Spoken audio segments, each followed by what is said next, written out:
Okay, there's definitely going to be some problems here. There have been some problems being able to start, and uh, the camera on this computer does not work well. I apologize for the lack of clarity. It's a terrible picture right now. I can see myself. So I guess just close your eyes and listen. Okay, and again, I apologize for taking so long because of the fact that, like I say, this is not the regular computer that I usually use, and I'm having a hard time getting on to this live stream, and you can see the camera itself clearly is not working very good right now, but not working very well right now. Okay, so like I say, just maybe close your eyes and listen. So this is Parshas Vayishlach, Tavshin Pei Aleph. And the Torah tells us, Vayishlach Yaakov malachim l'panav el Esav achiv artz seir adayim. And Yaakov sent malachim, which really translates as messengers, before him to Esav, his brother, to the land of Seir, to the field of Edom. Last week's Parsha, Yaakov had left his father-in-law Laban to return to the land of Israel. He knew now they'd have to. He sends messengers. He sends messengers to Esav, words of the pasuk itself, where it can be seen, where it's hinted to in the words of the Torah itself. Mishnah, we often mention Bar Tanura. His name was Rabbeinu Ovadia Bar Tanura, Italy. And he is famous for his commentary on the Mishnah, but he also had a commentary on the Torah. In his commentary on the Torah, he offers an explanation as to, and Laban went on his way, and Yaakov went on his way. And the Torah writes, Yaakov halach v'darkoi, Yaakov went on his way, Vayivku v'ay malachei Elokim, and angels of God met him. Yaakov said when he saw them, this is a camp of God. And he called the name of the place Machanoi. So last week's Parsha ends with Yaakov meeting angels. Says the Bar Tanura, anytime we find the Torah mentioning that angels appear to someone, it's usually followed by a message from the angels, from a prophetic vision involving the angels. We don't find anything like that here. We see the angels meet him, and that's it. Nothing explained. What were they here for? What was their purpose? The answer is the purpose lies in the pasuk after the first pasuk, the first verse of this week's Parsha. Vayishlach Yaakov malachim l'panav. Yaakov sent messengers. Yaakov sent angels in front of him. The angels that came to meet Yaakov came to Yaakov to be his messengers to send to Esav. That is how this explanation that Yaakov sent actual angels is alluded to in the Torah. The Malachim at the end of last week's Parsha, you see, what was the purpose of them? The answer is Vayishlach Yaakov Malachim. Yaakov sent angels ahead to speak to Esav. Now, I don't know if Esav knew they were angels. They were probably disguised as people. They came across as people, but they were actually angels.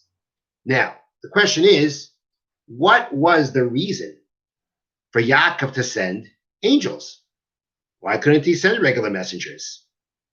We find later on in the Torah that when Moshe sent messengers to the king Sichon, who eventually he battled with, doesn't say anywhere they were angels, I don't believe. So why did these messengers, when Yaakov was sending greetings or to see where Esav was holding by his relationship with Yaakov, why do you have to send actual angels? So I'd like to suggest the following. And that is, we'll start off with a Ramban, the words of Nachmanides. Nachmanides, in his introduction to this week's Parsha, tells us,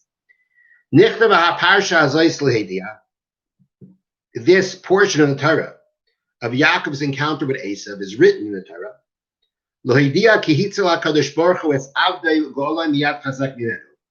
that Hashem saved his servant and redeemed him from someone more powerful than he was. Vayishlach malach v'yatzileu, and he sent an angel to save him. It also teaches us, Shulei batach b'tzidkasei. Yaakov did not just trust in his righteousness. And he engaged in saving himself according to whatever his capability to do so was. Meaning, we know that after Yaakov sent the messengers to Esav, and the messengers came back saying that Esav is coming with 400 men, Yaakov prepared himself for his encounter with Esav. And there were three things that he did, which the Ramban is going to mention. Tefillah, prayer, doirein, gift. He sent Esav a lavish gift, and milchama. And he was ready to engage in war so that part of his family should be able to escape. So the Ramban says, the Torah is showing us that Yaakov didn't just rely on his righteousness and to say, well, Hashem will save me. He's just going to put his trust in Hashem. But rather, he put in whatever efforts he could. And also contained in this Parsha is an allusion for all future generations. Whatever happened with our forefather and his brother Esav, this will happen to us always with the descendants of Esav. And we should follow the ways of the righteous Yaakov,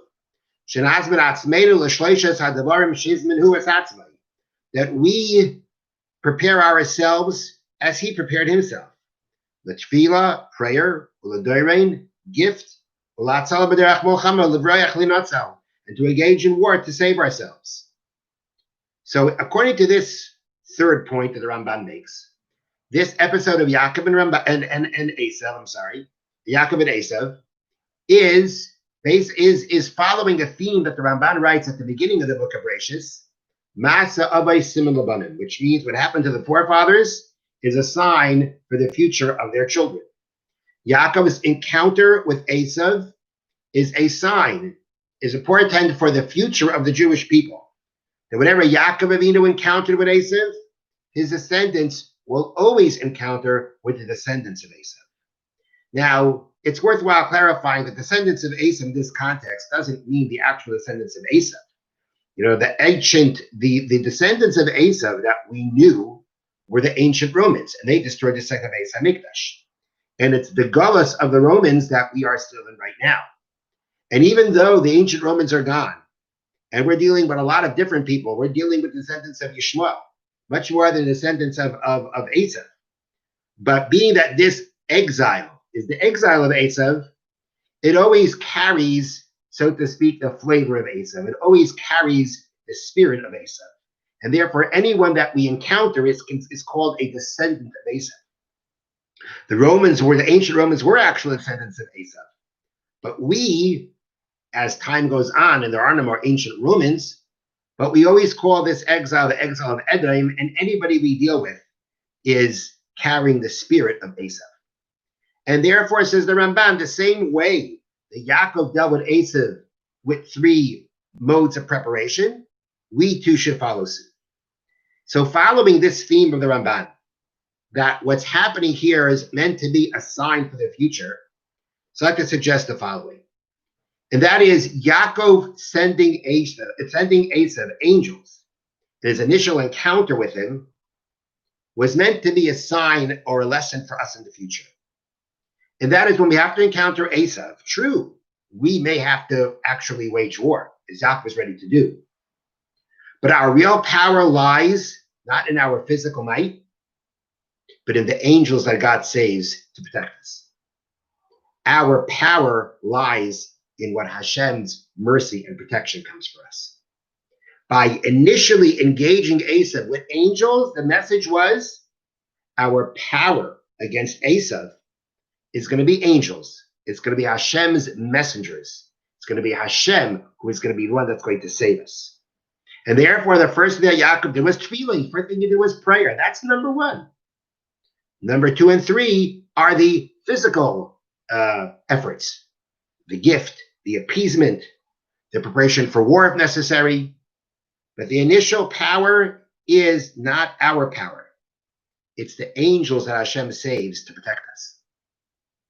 Another similar idea is, as we mentioned previously, that Pirkei Avos teaches us, one who does a mitzvah, he acquires for himself an advocate. The commentary of Bar Tanura says What's this advocate that one acquires for themselves when they do a mitzvah? The answer is an angel that advocates on this person's behalf in heaven. And therefore, again, Yaakov sends angels to send us a message. The power that we have in encountering Esav will be the angels that we make, the mitzvahs that we do, and the angels that are made from them that advocate on our behalf. So the reason why Yaakov sent messengers initially to Esav was to set the tone. And to set the tone, the encounter with Esav primarily will not be physical, it will be spiritual. It'll be through the mitzvahs that we do and the angels that Hashem sends to protect us. Okay. The next thing I want to share with you is after the messengers come back and tell Yaakov that Esav is coming with 400 men, Yaakov prays. He davens to Hashem. What does he say? He says, "Katainti mikol hachasadim mikol ha'emes." I am small from all the kindnesses and from all the truth. Asher asisas avdecha, that you have done with your servant. Ki v'ma'akli avarti es hayarden hazeh. I have crossed over the Jordan with just my staff. Now I have become two camps. Yaakov says, I am small from all the kindnesses that you have done for me. What does it mean I am small? So the commentary of Sephorino explains, Yaakov was saying, that I am small from all the kindnesses that you did for me, besides for the kindnesses that you did for me in merit of my forefathers. All those kindnesses, katonti, I'm small. I was never worthy of any of them. But you still were gracious to me and you were kind to me, although I was never worthy. Just as up until now you have been kind with me, even though I haven't been worthy, please continue that kindness. Save me from Esav, even though I'm not worthy. Now, I saw a very interesting point being made about this prayer of Yaakov. And think about a person who finds themselves in a, they find themselves in a very, very difficult situation. But they pull up their bootstraps, they get to work, they persevere through all their challenges and difficulties, and they make a life for themselves. We go over to that person, we compliment them, we encourage them, and we say, good for you. You should be proud of yourself. Now, we may not think about Yaakov, like that person, but Yaakov can very well fall into that kind of description. When he was by his father, life was great. But when he had to leave his father's house to go find a wife in the house of Laban, his uncle, Rashi tells us that Eliphaz, the son of Esav, came to kill him, didn't kill him, but took everything he had. So he came to Laban penniless. Okay, my staff, that's all he had. All he had was his walking staff. Okay? Instead of working for 7 years to marry, he had to work 14 because he was tricked. When the time came for him to, so to speak, establish himself financially, he tells Laban, he makes his financial arrangement with Laban and how will be paid for working by being the shepherd for the sheep. It's a very the chances of it working under normal circumstances are not very great, but they work anyway. And when his father Laban sees how they work, he switches. He's constantly switching. Yaakov said, Esav tried to trick me 10 times. And actually the commentaries say it's 10 times 10, 1,000 times. And this entire time that he's being abused by Laban, he worked diligently, he worked honestly, and he worked hard, very hard, to take care of the sheep that he was, for the person he was working for, and to make a living for himself. And at the end of the day, he came out on top. He came out very successful, and he was returning to his father's home. He is the person who pulled himself up by his bootstraps and made a life. And that person, we say to him, you should be proud of yourself. And that kind of person will feel proud of what he's done. Yaakov's pride is expressed in the following way. I am not worthy of all the kindnesses that you have bestowed upon me. After all his perseverance and all his hard work, it's about Hashem's kindness with him. Now, if we see such a person, we will compliment them. We will value what they've accomplished. will tell them they should be proud, and they will be proud. But the real pride is not a pride that says, hey, look what I did. Pat myself on the back for what I did. But a person, as Chavis Halvavis teaches us, can be proud of the fact that he has merited Hashem's kindness. That look what Hashem has given me. I look at the kindness I have merited. I rejoice over it so much. I am proud that that Hashem chose me to experience this. But it's not about me. It's about Hashem. And that is what Yaakov was saying. After everything that he went through, at the end of the day, Asher asisa es avdecha. I am unworthy of all the kindness that you have done for your servant. That is how Yaakov sums up all the years of his perseverance, all the years of working of pulling up his bootstraps. He knows he worked, he knows he tried, he knows he has to try. And at the end of the day, it's all about Hashem's kindness. And that's, of course, a very important lesson for all of us. Next, what I want to share with you is a very interesting comment from the Zohar. Now, I am not somebody who regularly studies Zohar, not because there's anything wrong with it, but because it's very holy work that for a person to study Zohar, a person has to reach a certain level, to a certain high level in Torah study and Torah knowledge to be able to appreciate and really approach and understand the Zohar properly. When the Zohar is brought down in different sources, we look them up. And I found the Zohar cited by the Sefer Ber Yosef, and I looked it up inside, and it's a very interesting Zohar. It just gives a very, very interesting insight into something in this week's Parsha. An insight and an explanation of something that went on that we never would have known if not for the Zohar. So the Torah says that after Yaakov finished preparing himself for his encounter with Esav, and after he wrestled with the angel, the time finally came. Esav arrived. Yaakov met with Esav. And the Torah says that Yaakov actually had already set up his family. And then it says, he passed in front of his family. Vayishlach he bowed down 7 times until he reached his brother. Then they embraced and they kissed, and the concerns for war were over. The Zohar asks a fascinating question on this that Yaakov bowed down to Esav. And the question basically goes, Yaakov Avinu, we know, was the Bechir Shabbat. That means he was the greatest of our forefathers. Abraham, Yitzchak, and Yaakov reached the highest spiritual level, the highest levels of spiritual perfection, of wholeness. And therefore, the Medrash says, how can it be that Yaakov would ever bow down to the wicked Esav? The Torah says, you shall not bow down to another God. There's no such thing as showing homage to another power in this world other than God. Esav is the equivalent of an idol. He's the equivalent of a pagan god. That's how evil he is.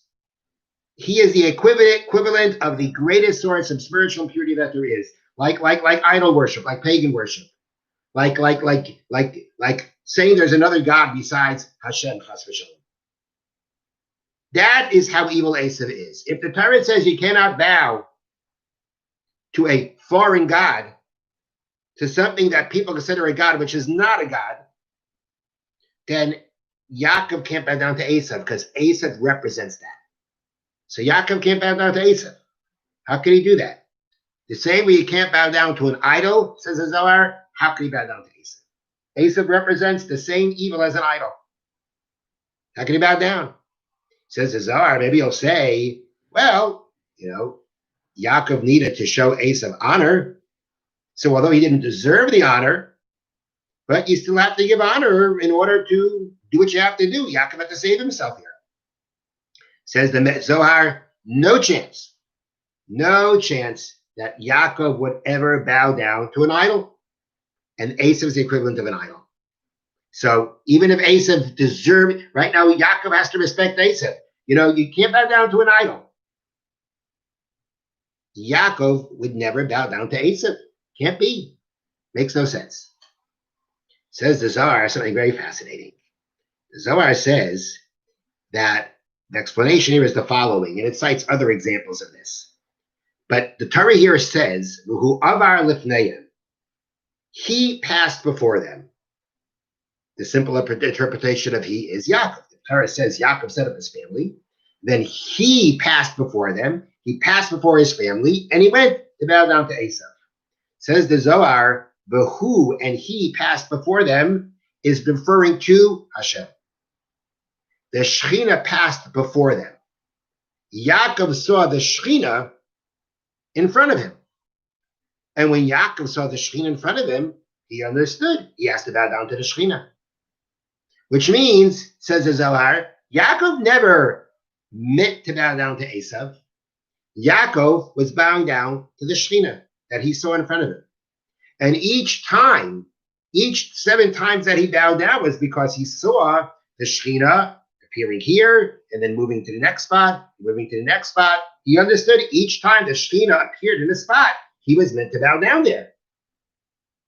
And at the same time, Esav thinks that Yaakov was bowing down to him. So therefore, says the Zohar, everything really worked out. Esav got his cover, got his honor, but Yaakov never bowed down to him. Because this idea that Yaakov could never bow down to Esav, of course, is not in the sense of a halachic issue of bowing down to an idol. Esav is not an idol. And bowing down to a human being to show honor is not a problem. But the Zohar is saying, but on a higher level, on a higher dimension, Yaakov could never bow down to Esav. And the answer is, he didn't. He was bound to the Shechina. The Shechina was appearing before Yaakov so that Yaakov could bow down to the Shechina, and that would appear like he's bowing down to Esav, but he never really bowed down to Esav. And as the Zohar says, this is the merit of the righteous. That at the end of the day, the Rebbeinu Shalom make sure that everything they do is on the up and up. That everything that they do is on the level of purity and righteousness that they deserve. Yaakov could never bow down to an Esav, the equivalent of the spiritual equivalent of an idol. Can't be. And therefore, what really happened is, who are the fam? He passed before them. Who's the he? The Shechina, divine presence, passed before Yaakov. And each time that Yaakov saw the Shechina, he realized he had to bow down. The Shechina was what, all these 7 times, was the 7 times Yaakov bowed down to the Shechina, not to Esav. Esav thought it was to him. And therefore, everything was covered. Esav got his honor, and Yaakov never really had to bow down to Esav. Fascinating idea. I wish you all good night. I apologize again for the technical difficulties, and take care.